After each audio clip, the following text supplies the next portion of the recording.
Hey everyone, this is Mike from the Comic Book Trove. I'm here today with another Omnibus review. Today I'm going to be taking a look at the Uncanny X-Men Omnibus Volume 4. Now, this book was originally released last year, back in 2020. I think it was sort of early last year. And it's a continuation of the classic Chris Claremont X-Men. So prior to that we'd had 3 volumes, and Volume 4 had been quite long awaited when it finally did come out. So this was an exciting one back when it came out. Still exciting now to have it. And as I've previously covered volumes 1, 2 and 3 on the channel, I figured let's go ahead and get to volume 4 already and take a look at that. So what I'll do today, if you're familiar with my videos, it'll be a very similar to those. If you're not, basically I'm going to give a look through the book. I'm going to discuss some of the material, give some of my opinions and thoughts on the stuff in here, and really just showcase the book more than anything. There will be a few spoilers in here. I'm not going to spoil everything because there's a lot going on in this book. And I'm not going to go into complete depth, but if you haven't read the material, if you're not completely familiar with it, and you don't want to hear any spoilers whatsoever, then, just fair warning. But if you know about this stuff already, or you're just not too bothered, then, stick around and we'll take a look. First thing I'm going to showcase is this cover here. This was the standard variant, the cover here by R.B. Silver. Really nice cover. I thought this was pretty cool. There was a direct market cover variant available for it as well, which was John Romita Jr.'s cover to issue 193, which is that one there. Just about see that. So what's in here then? We'll take a look at the content. So Volume 3 finished off with issue 175 of Uncanny. So here you pick up with 176 and 193, to 193, X-Men Annual 8, Kitty Pryde and Wolverine miniseries 1 to 6, and then X-Men and Alpha Flight 1 to 2, and Marvel Fanfare 40. So, a good chunk of stuff, really. Plenty to look at and to go through. So let's take a look at the book itself. The book itself, by the way, is pretty plain. There's nothing really on the actual hardcover. Standard for this kind of omnibus, really. But if we take a look inside, that's what's obviously most important. Okay, so Uncanny X-Men Omnibus Volume 4. Very cool stuff. Great to have all this X-Men stuff in omnibus format. Hopefully we get a Volume 5 soon as well. That would be great. But anyway, let's not get too sidetracked. So in here you've got pretty much everything written by Chris Claremont. The guy was just a writing machine, really. And the main chunk of artwork in here is by John Romita Jr., who illustrates just about every issue of Uncanny X-Men in here, with the exception of one notable and key issue by Barry Windsor Smith. You also get Al Milgrom working on the Kitty Pryde and Wolverine miniseries, and Paul Smith makes a brief return after having illustrated about 10 issues of the Uncanny series to do that X-Men and Alpha Flight 2-parter. This era, overall, I would say compared to what you get in volumes, in particular volumes 2 and then 3, this is sort of almost a quiet era for the X-Men, really, in a way, during these issues. There aren't as many kind of massive events, things going on like you had with the Dark Phoenix saga, Days of Future Past, the Brood saga, God Loves Man Kills, all that kind of stuff that was just going on kind of thick and fast in those previous volumes. Things slow down a little bit in terms of the pacing in here. But, by no means does that mean that these are bad issues, not in my opinion anyway. You jump right in with issue 176, and you're picking up here pretty much what happened towards the end of Volume 3 in the early kind of 170s, was the wedding of Scott Summers and Madeline Pryor, the woman who mysteriously happens to look exactly like Jean Grey, who at this point was still believed to have been dead, having died in the Dark Phoenix saga. And this issue, 176, is mostly about Scott and Madeline going off on their honeymoon. Scott is not really a part of the X-Men at this point. He's kind of taken a hiatus from the team for the most part. But he can't quite separate his mind from it, and he's still very much... He wants to be involved in the X-Men, and that, even from the beginning, really, of the marriage with Madeline, causes a lot of tension between those two. And if you know much about that particular marriage, Madeline and Scott, you'll know that it wasn't great, and it certainly didn't end well. But that's a topic for another day. In fact, that's a topic for the Inferno Omnibus overview, which I have previously discussed as well. Yeah, so they get involved with some kind of giant octopus thing in this issue. It's quite a fun issue, to be honest. I like it. Yeah, just about the kind of start to a marriage that you'd expect for a superhero, and specifically an X-Man. I think what kind of stands out in this this era of X-Men, though, this is really the sort of the coming of age era for Kitty Pryde in particular. That I think in these issues, she very much goes through some stuff that kind of forces her to sort of mature and, I suppose, grow up, really, in a way, for want of a better way of saying it. She starts off in some of these early issues in here being targeted by the Morlocks. The Morlocks being a group of mutants who are living in the sewers underneath New York. Technically, at this point, Storm was the leader of the Morlocks because she had won a kind of trial by combat sort of fight for leadership against Callisto, I think, the previous leader of the Morlocks. Anyway, so she is kind of resentful towards the X-Men, resentful towards Storm. So as a bit of a revenge scheme here in this issue, she captures, or at least arranges for her goons to kidnap Kitty, bring her underground and try and force her to get married to one of the other the mutants down here, one of the other Morlocks. Caliban, in fact, this guy here, this kind of very albino-looking guy. So she kind of goes through some horrible stuff, really, Kitty, right from the beginning during this stage. Not that she'd been through a total load of fun and games up until this point, but definitely things start to get a bit more serious. Also, her relationship with Storm. So prior to this point, Storm and Kitty had a very kind of almost mother-daughter dynamic going on, really. Kitty was kind of like the daughter figure. Storm very much mentoring her. But during this phase, Storm is going through some changes of her own, not least of all in how she looks. She kind of has this punk rocker thing going on with the mohawk and everything. And her attitudes are sort of changing. She's getting more cynical about life and things in general. And Kitty is kind of upset with her about that because, you know, it's not the same. She thinks that Storm is not the same woman that she was previously looking up to, basically. So there's a bit of a dynamic, a bit of a falling out, and then a bit of a kind of getting back together, so to speak, repairing the relationship in there a little bit. Then you get this weird story with dragons in Japan. Kind of just a strange one, really. Not too sure what to say about it. But you are seeing, you know, continuing through here, it had already begun prior to these issues, but in here you are seeing Wolverine, Logan's connection with Japan. That's continuing to be explored all through here, really, or at least through parts of what's in here. And Rogue as well. You know, Rogue is a new member to the X-Men at this point. She had previously been with Mystique's Brotherhood of Evil Mutants, but now she's officially joined up with the X-Men. She's living in the school, and most of the team don't really trust her because she had been a villain, and she needs to earn the trust of her teammates, basically. In here, issue 183, this opens with a very kind of heartbreaking moment, I'm going to say. As a Kitty Pryde fan, it's quite a heartbreaking moment to see. So this is where Colossus, Peter, pretty much tells Kitty that he doesn't love her. You know, if you're familiar with X-Men up to this point, Kitty had pretty much had an instant crush on him. She's kind of in love with him, really. So Colossus pretty much breaks her heart here. Not intentionally, but he doesn't handle it very well. And Wolverine in particular, as another kind of mentor figure to Kitty, doesn't take that too well. So he takes Colossus out for a drink and deliberately kind of arranges things so that Colossus gets into a fight with an uncostumed Juggernaut here, which is a very kind of awesome fight sequence.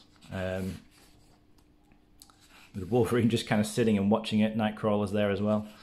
And at the end of it, Colossus kind of goes, you know, what the hell was that about?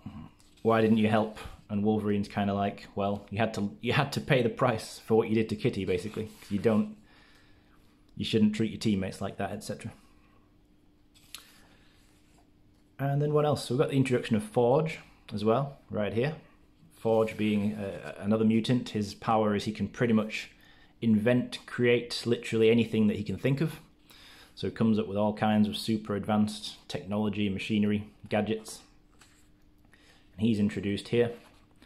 Would end up becoming a mainstay of the series from this point onwards. Yeah, do you know what? As I'm flicking through this, more stuff happens in this book than I actually remembered. So in here, you also get the issues, the events where Storm gets depowered.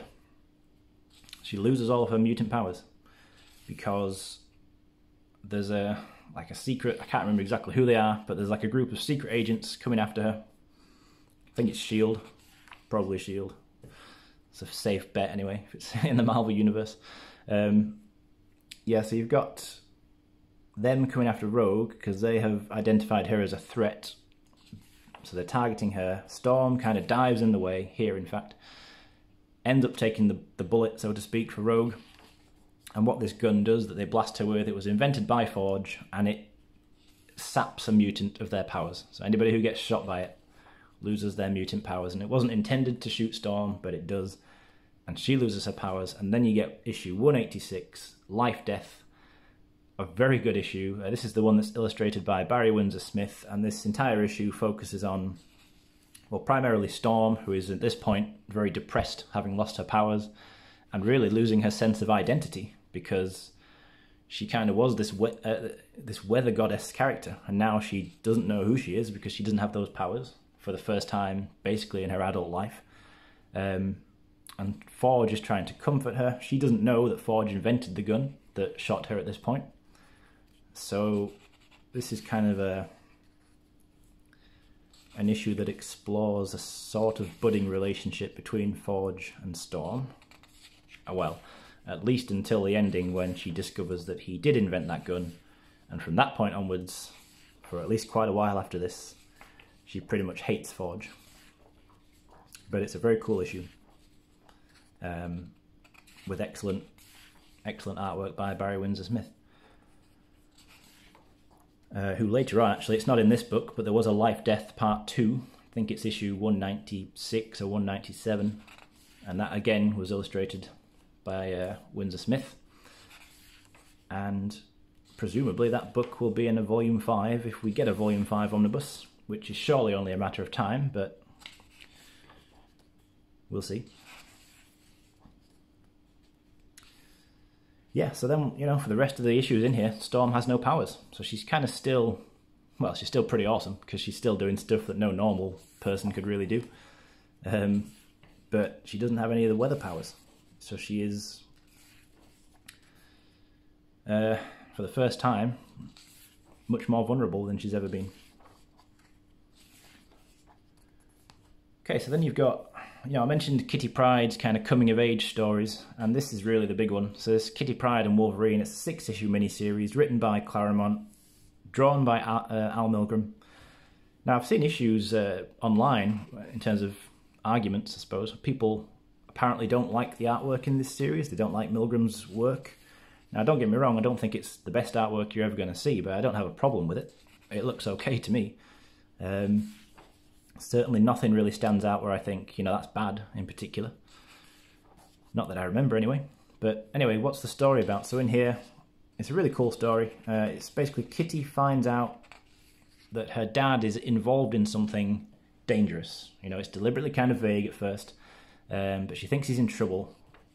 So she follows him to Japan, where she finds out he's basically involved with sort of, I can't remember if they're supposed to be Yakuza or some other organised criminals.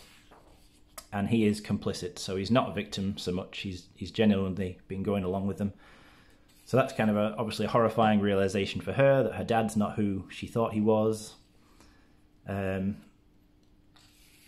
She ends up contacting Wolverine, who obviously has his own connection with Japan, so he kind of gets over there as quick as he can, hence Kitty Pryde and Wolverine. Shockingly, those are the two that star in here, who'd have thought. Yeah, and there's this kind of demon, I don't know, samurai ninja type figure, not sure exactly what he is, can't remember. But he starts targeting Kitty. In fact, he tries to, I think he does abduct her, and he tries to turn her into an assassin with some kind of psychological conditioning. And Wolverine knows who he is. Wolverine's got a past with him. So this whole thing really is Kitty going through a pretty awful experience. Wolverine kind of tries his best to coach her out of it, but in a very kind of harsh but necessary way, certainly in his viewpoint. Tries to put her through some extreme training, both psychological and physical training, to kind of make her strong enough to take down this guy who's targeted her. And so she is not the same character by the end of it, really. She goes through some real stuff in here. And by the end of this issue 6 in here, the end of the miniseries, that's where she officially takes on the name Shadowcat for the first time, which is the name she's, I think, most commonly known by to this day, really, overall. Even though I think most people still just call her Kitty Pryde, or Kitty, rather than just any other code name. But I think Shadowcat's the name that's stuck around the longest, and this is where it comes from. So she takes on that name at the end because she decides she needs a new name after what she's been through. Yeah, I'm flicking through these issues. I can't personally come up with any reason to totally dislike this artwork by Al Milgrom, so I don't know, maybe I'm missing a reason why people don't like it. Some behind the scenes reason, I don't know. I don't claim to know everything at the end of the day. But it's fine by me.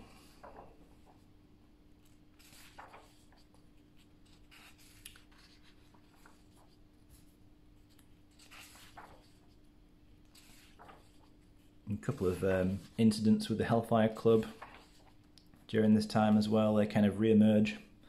This story is pretty interesting. So this is issue 190, and it involves this dude, this sorcerer villain, who is, I think he's from Conan. He's from that kind of sword and sorcery world anyway, but in here he crosses over into the real Marvel universe, and basically what happens is New York is magically turned into a kind of medieval world, a sword and sorcery world, really, and everybody who goes in there turns into somebody who's sort of appropriate for that era. In fact, thinking about it, it's very like what was going on in WandaVision, the MCU. It's like a very similar kind of thing in what was happening in there. So, it's this bubble reality. Everybody in there is going through, experiencing this. And as soon as if you walk back out of it, you go back to the modern world. Everybody who goes in turns into this. And most of the X-Men and the New Mutants are all in here. So it's a very kind of fun, very strange and random kind of story, but very cool.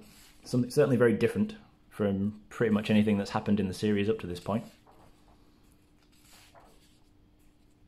But very cool. And, I realise I've got quite far into this book now without even really talking about John Romita Jr.'s artwork, which, I've got to say, up to this point, it's my least favourite in the series. I preferred Dave Cockrum, John Byrne, and Paul Smith over Romita Jr., but by no means is he doing a bad job. I think his artwork is very good overall, and to be honest, better than a lot of the work that I think he's done since in more recent years. I actually prefer a lot of this early work that he did on this series and in Amazing Spider-Man when he was working with Roger Stern. All that stuff, I think it's some of my favourite John Romita Jr. art, to be honest, at all. But this is the last Uncanny issue collected in here, 193. This is the special double-sized issue, the 100th anniversary, as they called it, which is basically because this is the first issue of the relaunched Uncanny X-Men was issue 93, so 100 issues later, that's an anniversary. Apparently, it's not really, strictly speaking. By the definition of anniversary, it's not a 100th anniversary, but you know what they're saying. Anyway, so this is the cover that you could possibly still find it, maybe, but this was the direct market cover. for the Omnibus. And it's, yeah, the whole thing is kind of a fight between the X-Men and this other group of team. I think they're, I can't remember what they're called, it's the Hellions, I think, kind of like the evil equivalent, or, you know, at least the darker equivalent of the New Mutants. I think I'm mixing that up actually, I don't think that's exactly what it is. But it's basically because this guy, he's, I think he's the younger brother of Thunderbird. Was that his name? Thunderbird? One of the original Uncanny X-Men who died very early on in the series, and this is his brother, and he's kind of seeking revenge against the X-Men because of his brother's death. That's the gist of it anyway. Yeah, so then you've got, you know, an annual in the back, and then those issues with X-Men and Alpha Flight, which are okay. You know, they're kind of bonus stories really, not super essential. But you do get Paul Smith artwork again in these 2 issues with Alpha Flight. And this stuff is also in the Alpha Flight Omnibus. So there's a little bit of double dipping with that, if you happen to have that as well. But it's another kind of fun story. It's kind of similar to that Sword and Sorcery story. It's Alpha Flight and the X-Men end up going to this place, I can't remember exactly where, and they end up, it's kind of like something magical, literally magical is going on. There's some kind of enchantment going on that, here it is. When they go in there, it's like some kind of paradise where none of the negative aspects of their powers exist, so Cyclops can open his eyes without blasting energy into everything. You know, it seems too good to be true, and so would you believe it? It is, and it turns out that Loki's involved, and it's some kind of trick by him. Some scheme he's got going on. I can't remember exactly, to be honest. It's been a while since I read it. But yeah, you know, needless to say, it seemed too good to be true, and that's exactly what it was. Pretty fun story. Like, not one of the all-time best. It's not must-read stuff, really. So this is an excerpt from Marvel Fanfare 40. Another kind of bonus inclusion.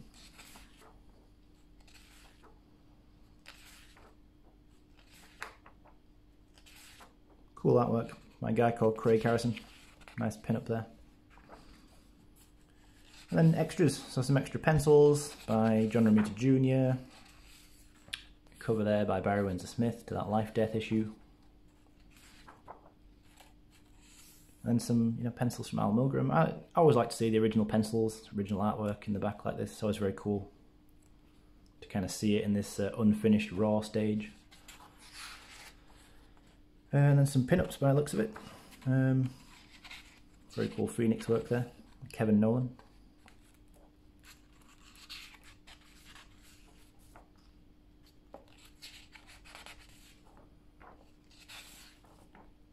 Cool stuff. And some of these, I think these are excerpts from Marvel Universe, that sort of thing. Character biographies, etc.